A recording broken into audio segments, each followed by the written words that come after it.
Hey guys, welcome back my YouTube channel teach with me. Last video में हमने पढ़ा था एटम्स मीन्स परमाणु, और आज हम पढ़ेंगे क्वांटम नंबर्स की। क्वांटम संख्याएं किसे कहते हैं, क्वांटम संख्या किसे कहते हैं। किसी परमाणु में इलेक्ट्रॉन की सही स्थिति, ऊर्जा तथा प्रकृति ज्ञात करने के लिए 4 इंडेक्स संख्याओं की आवश्यकता होती है, जिन्हें हम कहते हैं क्वांटम संख्याएं। क्वांटम संख्याएं 4 प्रकार की होती है: मुख्य, दिग्गंशीय, चुंबकीय और चक्रीय।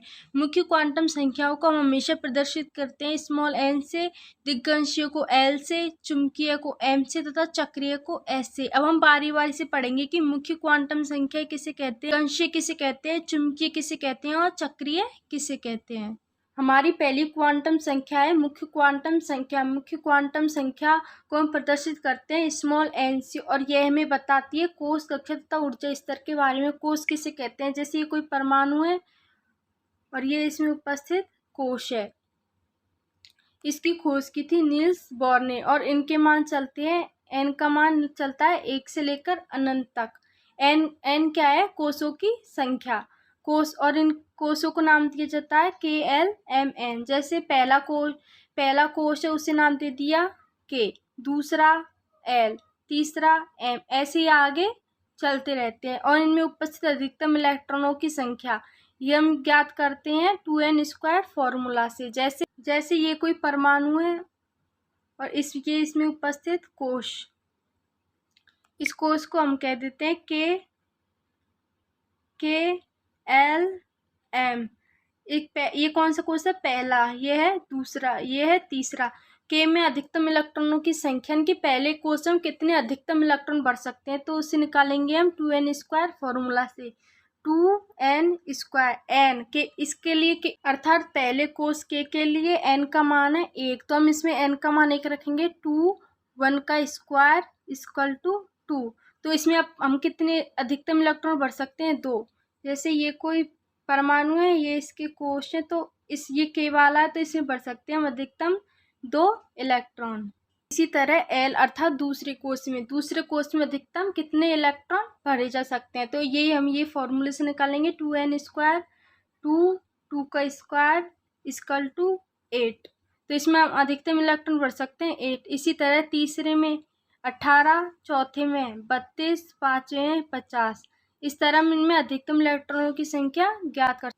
फॉर्मूला है दूरी ज्ञात करने का, ये हमें डायरेक्ट याद करना है, क्योंकि ये बहुत जगह काम आता है। किसी परमाणु में नाभिक से कोश के बीच की दूरी, जैसे ये कोई परमाणु है, ये इसका नाभिक है और ये इसके अंदर उपस्थित कोश है, तो किसी भी इस कोश से इसके बीच की दूरी वो हम निकालेंगे इस सूत्र से। R = 3.529 into n²/z angstrom.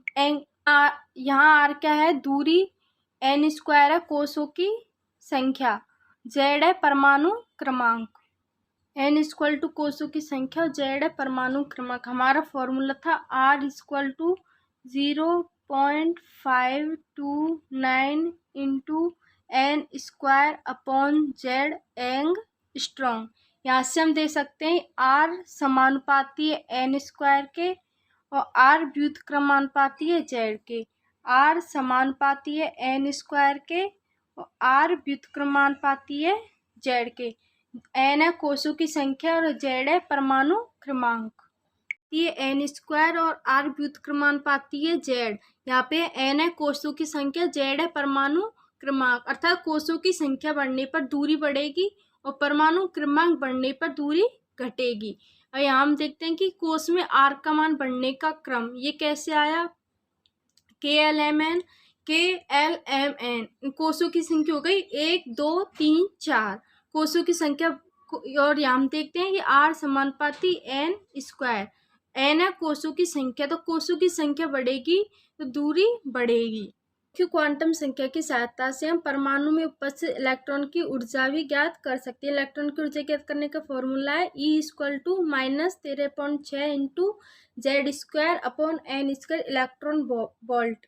Z² है परमाणु क्रमांक, n² है कोशों की संख्या, यानी कि परमाणु क्रमांक का स्क्वायर कोशों की संख्या का स्क्वायर। ये एक क्वेश्चन है, हाइड्रोजन परमाणु के प्रथम ऊर्जा स्तर में उपस्थित इलेक्ट्रॉनों की ऊर्जा ज्ञात करें। यानी कि कोई हाइड्रोजन परमाणु है, हाइड्रोजन परमाणु का परमाणु क्रमांक होता है 1 और प्रथम ऊर्जा स्तर अर्थात कोश कक्षा या ऊर्जा स्तर, प्रथम कक्षा स्तर यानी कि हो गया पहला कोश यानी n=1। फॉर्मूला हमने ऊपर देख लिया, E बराबर -13.6 इंटू Z² इलेक्ट्रॉन वोल्ट।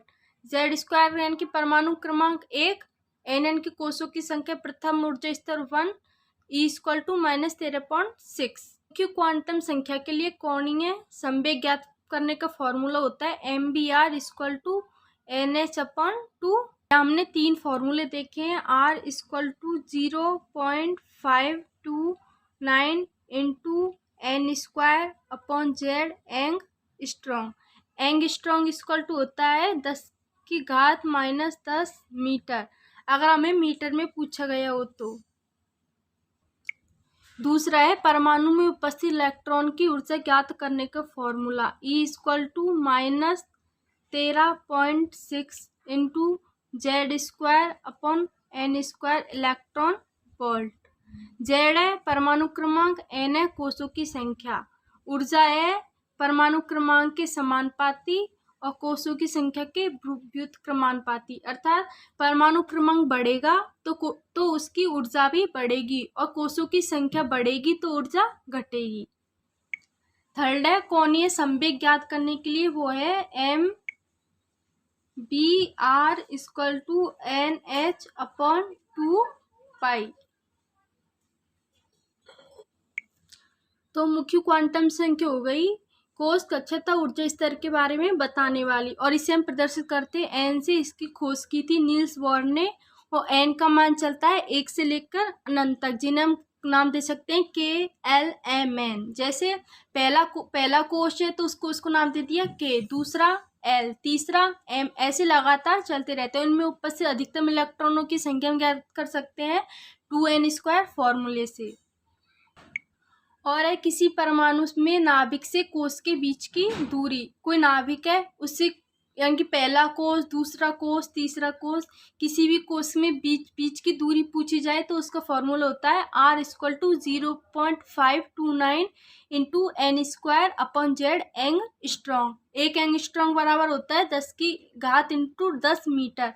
यदि कोई मीटर में दूरी पूछी गई हो तो हम 10⁻10 से गुना कर देते हैं। और यहाँ पे n= तो है कोशों की संख्या, Z है परमाणु क्रमांक।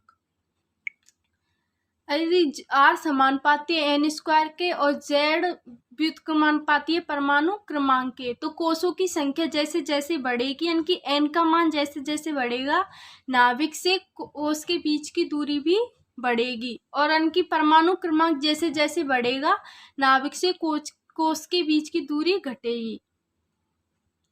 परमाणु में उपस्थित इलेक्ट्रॉन की ऊर्जा E=-13.6 Z²/n² इलेक्ट्रॉन वोल्ट। यहाँ है Z= परमाणु क्रमांक, n= कोशों की संख्या, अर्थात परमाणु क्रमांक जैसे जैसे बढ़ेगा उसकी ऊर्जा बढ़ेगी, और n की कोशों की संख्या जैसे जैसे बढ़ेगी उसकी ऊर्जा घटेगी, क्योंकि E समानुपाती है Z² यानी कि परमाणु क्रमांक के और व्युत्क्रमानुपाती n यानी कि कोशों की संख्या के।